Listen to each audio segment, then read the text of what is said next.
একজন লিখেছেন, ব্যবসায়ীরা পণ্যের ব্র্যান্ডিং ও মার্কেটিংয়ের মাধ্যমে ভোক্তাকে মনস্তাত্ত্বিকভাবে ধরাশয়ী করেন। মার্কেটিংয়ের প্রভাবে প্রভাবিত হওয়ার কারণে ভোক্তা স্বাধীনভাবে সিদ্ধান্ত নিতে পারেন না। খারাপ পণ্য মার্কেটিংয়ের প্রভাবে ভালো বলে প্রতিভাত হয়।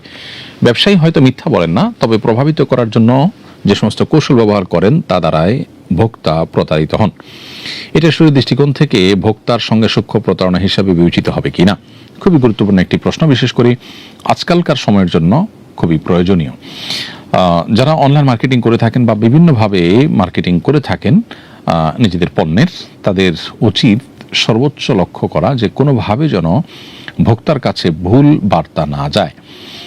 আপনি জানেন যে এখান থেকে ভুল বার্তা যাবে, তারপরও আপনি সেভাবে মার্কেটিং করছেন, তাহলে সেক্ষেত্রে এটা প্রতারণা সামিল হবে। এবং নবী সাল্লাল্লাহু আলাইহি ওয়াসাল্লাম বলেছেন, মান গাশশা ফালাইসা মিন্না, যে ব্যক্তি প্রতারণা করে ধোঁকা দেয় আমার উম্মতের অন্তর্ভুক্ত সে হতে পারে না। অতএব আপনি সামান্য লাভের জন্য একজন মানুষকে প্রতারিত করতে পারেন না। তবে হ্যাঁ, আপনি আপনার পণ্যের অ্যাডভার্টাইজমেন্ট এবং মার্কেটিংয়ের জন্য, প্রচারণার জন্য আপনি অবশ্যই সর্বোচ্চ চেষ্টা করতে পারেন গুণগত মান ইত্যাদি যদি অতিরঞ্জন না করে বলেন, এবং আপনার যা গুণ আছে সেগুলোকে আপনি যদি হাইলাইট করার চেষ্টা করেন, তাহলে সেক্ষেত্রে আপনার এক্ষেত্রে কোনো দোষ থাকবে না। ক্রেতার কর্তব্য হলো সে এটাকে ভালো করে দেখে শুনে কেনা। যা নাই সেটা বললেন, আপনি মিথ্যা বললেন, অথবা এমনভাবে বললেন যে প্রতারণা হয়ে যায়, মানুষ ধোকার মধ্যে পড়ে যায়, বাস্তবে যা না আপনি উপস্থাপন সেভাবে করলেন, এরকম যদি হয় তাহলে সেটা গুনাহের শামিল হবে। আজকাল অনেকে এভাবে প্রচারণা করে থাকেন। আপনার বক্তব্যের মধ্যে মিথ্যা কিছু নাই, অসত্য কিছু নাই, এবং ভুল বুঝে বিভ্রান্ত হওয়ার মতো কিছু নাই। যা আছে সেটাকে আপনি যত ভালোভাবে, যত আকর্ষণীয়ভাবে উপস্থাপন করা দরকার হয় করেছেন, তাতে কোনো অসুবিধা নেই ইনশাআল্লাহ তাআলা। এরপরে প্রশ্ন হলো, আমাদের গ্রামে প্রতি বছর বড় করে ওয়াজ মাহফিল হয়, সেখানে অনেক মানুষের দেওয়া টাকায় খাবারের আয়োজন করা হয়। আমার আব্বু সেখান থেকে খাবার নিয়ে আসেন, যেহেতু খাবারটি অনেক মানুষের টাকায় ব্যবস্থা করা এবং তাদের কার উপার্জন হালাল কার উপার্জন হারাম তা জানা নেই, এই খাবার খাওয়া কি জায়েজ, নাকি এমন খাবার এড়িয়ে চলাই উত্তম হবে? প্রিয় দর্শকের উত্তর হলো যে এই ধরনের খাবার খাওয়া মৌলিকভাবে জায়েজ।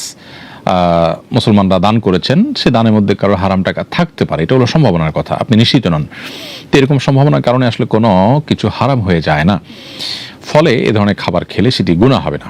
তবে হ্যাঁ, হারাম হালাল সব রকমের টাকা এখানে থাকতে পারে, এই সন্দেহ থেকে আপনি খাবার অ্যাভয়েড করলেন, এবং এই অ্যাভয়েড করাটা যদি আপনার হারাম থেকে বাঁচার প্রয়োজনে হয় এবং সবসময় আপনি এরকম করেন, এরকম মানসিকতা আপনার থাকে, সেটা তো প্রশংসনীয়, সেটা হবে তাকওয়ার দাবি। কিন্তু আপনি কোনোভাবে এই খাবার যিনি খেয়েছেন তিনি হারাম খেয়েছেন এমনটি বলার কোনো কারণ নাই, এবং নিজে খেলেও হারাম হবে এমন মনে করার কোনো কারণ নেই।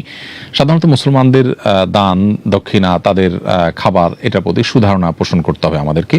এরকম বর্ণনাই আমরা পাই নবী সাল্লাল্লাহু আলাইহি ওয়াসাল্লাম থেকে। মুসাদ্দাদ হাকিম বর্ণিত হয়েছে, আবু হুরায়রা রাদিয়াল্লাহু তাআলা থেকে নবীজি সাল্লাল্লাহু আলাইহি ওয়াসাল্লাম বলেছেন, ইজা দাখালতা আলা আখিকাল মুসলিম ফাআতআমাকা তুআমান ফাকুল ওয়ালা তাসআলহু। তুমি যদি কোনো মুসলিম ভাইয়ের কাছে যাও, কেউ যদি তোমাকে খাবার খাওয়ায়, তাহলে সেই খাবার তুমি খাও, তাকে জিজ্ঞেস করতে যাও না এটা কি হালাল নাকি হারাম। তো এখান থেকে পরিষ্কারভাবে বোঝা গেল যে এ ধরনের খাবারকে হারাম মনে করে দূরে থাকার কোনো কারণ নাই। তবে হ্যাঁ, হারাম হওয়ার সম্ভাবনা যদি জোরালো থাকে, হালাল মিশ্র হয় আপনি জানেন, তাহলে সেক্ষেত্রে আপনি অ্যাভয়েড করতে পারেন শুধু তাকওয়ার খাতিরে, সেটাও আপনাকে শরিয়া বাধ্য করে না, অর্থাৎ সেটি খেলে গুনাহ হবে না।